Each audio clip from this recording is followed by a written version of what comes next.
সকলকে চমকে দিয়ে কালকে শিলিগুড়ি করিডোরে একটি নতুন এক্সারসাইজ কমপ্লিট করলো ইন্ডিয়ান মিলিটারি।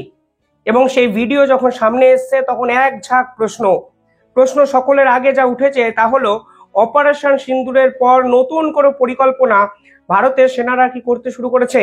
অন্তত বাংলাদেশের বর্তমান যা পরিস্থিতি, সেই পরিস্থিতির সাপেক্ষে এই নতুন অপারেশন ঠিক কতটা তাৎপর্যপূর্ণ তা আজকে এই ভিডিওতে আপনাদের সঙ্গে আলোচনা করব। কিন্তু তার আগে একটা ছোট্ট ক্লিপিংস দেখুন, তা ইন্ডিয়ান আর্মির পক্ষ থেকে কালকে প্রকাশ করা হয়েছে এবং স্পষ্টত বার্তা দেওয়া হয়েছে বাংলাদেশকে যে বেশি বাড়াবাড়ি যদি তোমরা করো, এই আমাদের অপারেশন, এই আমাদের এক্সারসাইজ, তৈরি হয়ে নাও, তোমাদেরকে ছাড়ার আর কোনো জায়গা নেই। অর্থাৎ পাকিস্তানের সমস্ত জঙ্গি ঘাঁটিকে সায়স্তা করার পর টার্গেট বাংলাদেশ। এবং শিলিগুড়ি করিডোরে কালকে যে তিস্তা প্রহার এক্সারসাইজ ভারতের সেনারা করলো তা নিঃসন্দেহে বর্তমান সময়ে অত্যন্ত গুরুত্বপূর্ণ, কারণ আমাদের সেনাপ্রধান কিছুদিন আগে বলেছিলেন এই মুহূর্তে ভারত টু ফ্রন্ট ওয়ারের সামনে দাঁড়িয়ে আছে। বিশেষজ্ঞরা সেদিনই বলেছিলেন টু ফ্রন্ট ওয়ার নয়, বাংলাদেশকে ধরে আড়াই ফ্রন্ট ওয়ার, 2.5 ফ্রন্ট ওয়ারের সামনে ভারতবর্ষ দাঁড়িয়ে। আর এবার পাকিস্তানকে সায়স্তা করার পর ভারতের গোয়েন্দাদের হাতে এমন কি তথ্য এলো যার জন্য হঠাৎ করে শিলিগুড়ি করিডোর বা চিকেন স্নেকে মিলিটারি ড্রিলিং এক্সারসাইজ শুরু করলো ভারতের সেনা আর্মিরা। প্রশ্ন অনেক। আমি এই ভিডিওতে শেষ অবধি যদি আপনারা দেখেন তাহলে বুঝবেন আমি এমন কিছু পয়েন্ট আপনাদের সামনে তুলে ধরবো যার পিছনে এই নির্দিষ্ট কারণ আছে এবং এই এক্সারসাইজের কারণ আছে, এবং মোহাম্মদ ইউনূসের বিদায় ঘন্টা যে কার্যত বেজে গেছে তা হয়তো আন্তর্জাতিক স্তরে এবার বুঝতে শুরু করেছে। ছোট্ট ভিডিওটি দেখুন, তাহলে বুঝবেন কালকে ভারত এমন কি করলো যা নিয়ে চারিদিকে রীতিমতো হুলস্থুল পড়ে গেছে। শেষ 15 দিন বাংলাদেশের অবস্থা অত্যন্ত খারাপ জায়গায় গিয়ে পৌঁছেছে। প্রশ্ন উঠেছে ভারতের গোয়েন্দা দপ্তরের হাতে কি এমন কোনো তথ্য এসছে যে ফের আরো এক গণ আন্দোলনের সামনে দাঁড়িয়ে বাংলাদেশ। কেন আমি কথা বলছি? বাংলাদেশ থেকে পাক হাই কমিশনারকে ফিরিয়ে নিয়েছে পাকিস্তান। তার বিরুদ্ধে হানি ট্র্যাপে জড়িয়ে পড়ার বিস্ফোরক অভিযোগ পাকিস্তানের পক্ষ থেকে করা হয়েছে। অর্থাৎ বাংলাদেশের এক নারীর সঙ্গে তিনি নাকি জড়িয়ে পড়েন এবং এর ফলে পাকিস্তানের কত ইম্পর্টেন্ট তথ্য নাকি বাংলাদেশে পাচার হচ্ছিল। এই অভিযোগে পাকিস্তান তার হাই কমিশনারকে কিন্তু ফিরিয়ে নেয়। আর এই সময় আমরা কি দেখলাম? এই সময় দেখলাম প্রধানমন্ত্রীর বাসভবন, মোহাম্মদ ইউনূসের বাসভবন যমুনাকে ঘিরে ধরে আন্দোলন চালালো ছাত্র নেতারা। এমনকি এমন এক আন্দোলন হলো যেই আন্দোলনে সরকার এসে এদের উপরে ঠান্ডা লাগার জন্য জলের স্প্রে দিল, জলের বোতল তুলে দিল। অর্থাৎ সরকারের বিপক্ষে আন্দোলন হলো, তাও আবার সরকারি মদতপুষ্ট সাহায্যে, এবং সরকারের দাবি আদায়ের বিপক্ষে এই আন্দোলন। নিঃসন্দেহে আপনারা বুঝতে পারছেন পুরোটাই মেকানিজম কোনো না কোনো বিদেশি শক্তি কিন্তু সাজিয়ে দিচ্ছে বাংলাদেশে। সরকারের বিপক্ষে আন্দোলন করছে এবং সরকার এসে সেই আন্দোলনকারীদের সাহায্য করছে। সেই চিত্র বাংলাদেশ ছাড়া দেখার জায়গা কিন্তু এই মুহূর্তে আর কোথাও ছিল না। এরপরে আরো একটা আন্দোলন আমরা দেখছি, সেই আন্দোলন বাংলাদেশের জগন্নাথ বিশ্ববিদ্যালয়ের আন্দোলন। তাদের কিছু নির্দিষ্ট দাবি দাওয়া নিয়ে তারা উপদেষ্টার বিপক্ষে আন্দোলন করলেন এবং সেই আন্দোলনে রীতিমতো হিজবুত তাহরিরের অন্যতম সদস্য, বর্তমানে বাংলাদেশের উপদেষ্টা, তাকে কিন্তু বোতল ছোড়া হলো। অর্থাৎ একদিকে যেমন সরকার ছাত্র নেতাদের মদত দিচ্ছে, অন্যদিকে সরকার বিরোধী প্যারালালি একটা শক্তিশালী জোটের তৈরি কিন্তু বর্তমানে বাংলাদেশে হচ্ছে। এবং সেই উপদেষ্টার বিপক্ষে যারা স্লোগান দিলেন তারা নির্দিষ্টভাবে বলা যায় জামাত সমর্থক, কারণ ওই পার্টিকুলার সময়ে যেরকম স্লোগানগুলো দেওয়া হয়েছে তাতে স্পষ্ট জামাতের যোগ, জামাতের কেন্দ্রীয় নেতাদের নামে স্লোগান। এটা পরিষ্কার করে দেয় বর্তমানে ছাত্র নেতাদের সঙ্গে জামাতের আর মতের একমত তারা হতে পারছেন না। ফলে সমীকরণটা বোঝার চেষ্টা করুন।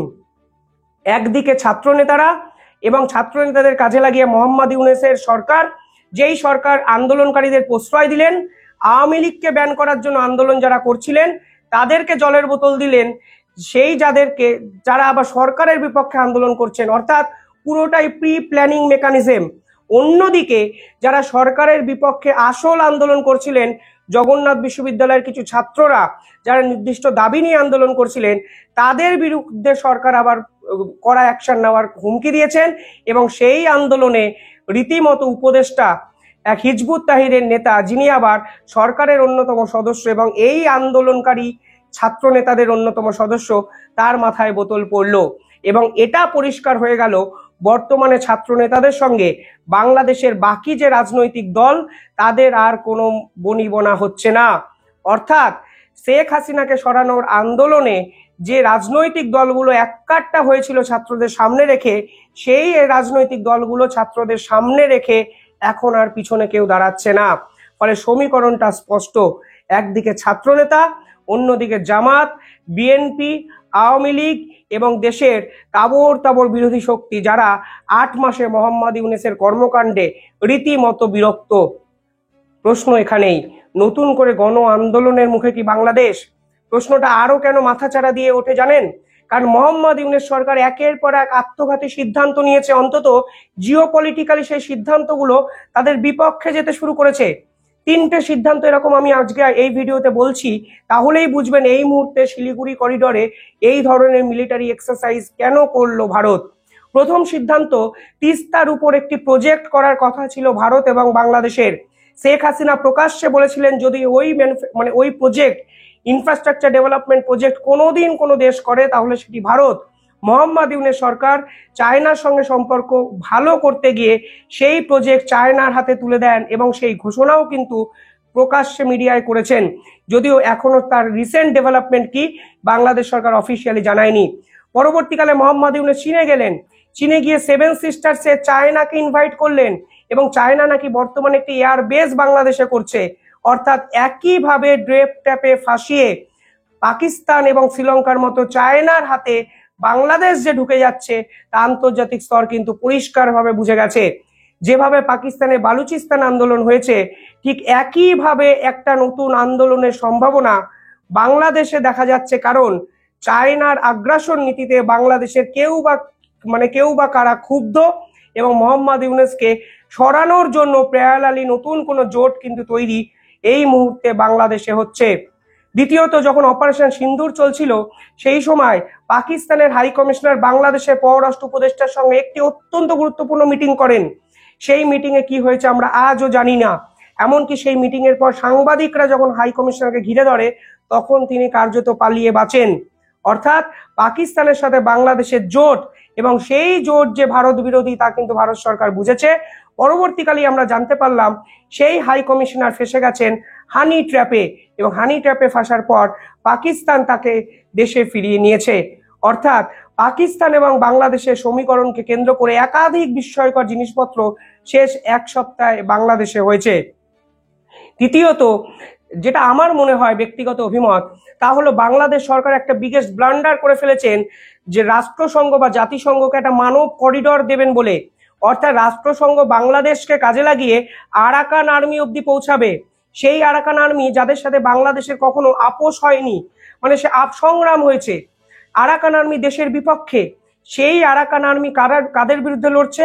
মায়ানমারের জুংটা সরকারের বিরুদ্ধে লড়ছে। সেই জুংটা সরকার আবার চীনের মদতপুষ্ট এবং আরাকান আর্মিকে কাজে লাগাতে চাইছে আমেরিকা এবং আমেরিকা আরাকান আর্মিকে পিছন থেকে সাপোর্ট দেবে। তারা লড়বে চীনের মদতপুষ্ট জুংটা সরকারের সঙ্গে এবং আরাকান আর্মি অব্দি বাংলাদেশ হয়ে পৌঁছাবে আমেরিকা। অর্থাৎ এখানে 100% বলির পাঠা হওয়ার সম্ভাবনা বাংলাদেশের, যেই বিগেস্ট পলিটিক্যাল মিস্টেকটা এই মুহূর্তে বাংলাদেশ করেছে। একটা দেশ যখন ইন্টারনালি স্টেবল না হয় ততক্ষণ অব্দি জিওপলিটিক্যালি কোনো গুরুত্বপূর্ণ সিদ্ধান্ত নেওয়া উচিত নয়।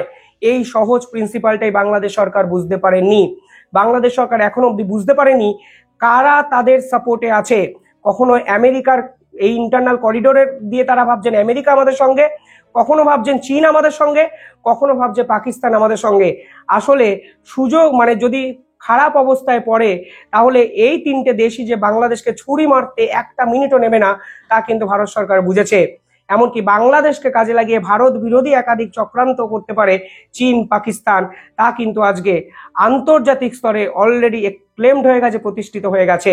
আর এই মুহূর্তে দাঁড়িয়ে একের পর এক বাংলাদেশি অনুপ্রবেশকারীদের চোখ বন্ধ করে গুজরাট থেকে কলকাতায় নিয়ে এসে রাতের অন্ধকারে জাহাজে বসিয়ে বা লঞ্চে বসিয়ে বাংলাদেশের সুন্দরবনে পুশিন করে দিচ্ছে ভারত, এই অভিযোগও বাংলাদেশের পক্ষ থেকে এসছে।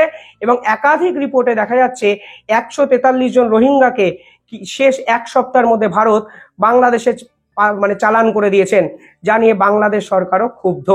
অর্থাৎ এ বাংলাদেশ আর সোনায় মোড়া বাংলাদেশ নয়, যে কোনো মুহূর্তে পুঞ্জীভূত ক্ষোভ হয়ে বিস্ফোরণের মতো ফেটে যেতে পারে আমাদের প্রতিবেশী দেশ বাংলাদেশ। এবং যদি বাংলাদেশ ফেটে যায়, এই রেস কিন্তু শিলিগুড়ি করিডর, যা ভারতবর্ষের অন্যতম জিওপলিটিক্যাল ডিসঅ্যাডভান্টেজ, সেখানে এসেও পড়তে পারে। এবং যদি একই সঙ্গে চায়না, পাকিস্তান এবং বাংলাদেশ ভারতবর্ষকে ক্ষতি করার চেষ্টা করে, তাহলে এই শিলিগুড়ি করিডরকে বাঁচানোই হবে ভারতবর্ষের সেনার কাছে সব থেকে বড় চ্যালেঞ্জ। এবং এই চ্যালেঞ্জ সামলানোর জন্যই অপারেশন তিস্তা প্রহার লঞ্চ করলো ভারতীয় সেনা, এবং সেই ভিডিও সোশ্যাল নেটওয়ার্কে ভাইরাল। অর্থাৎ আতশ কাচের তলায় মোহাম্মদ ইউনেস, ভারত অ্যাকশন নিতে শুরু করেছে। ঠিক কার কাছে গিয়ে সাহায্য চাইবে তা তারা বুঝতেই পারছেন না। কিভাবে দেখছেন পুরো বিষয়টা কমেন্টে জানাবেন। ধন্যবাদ।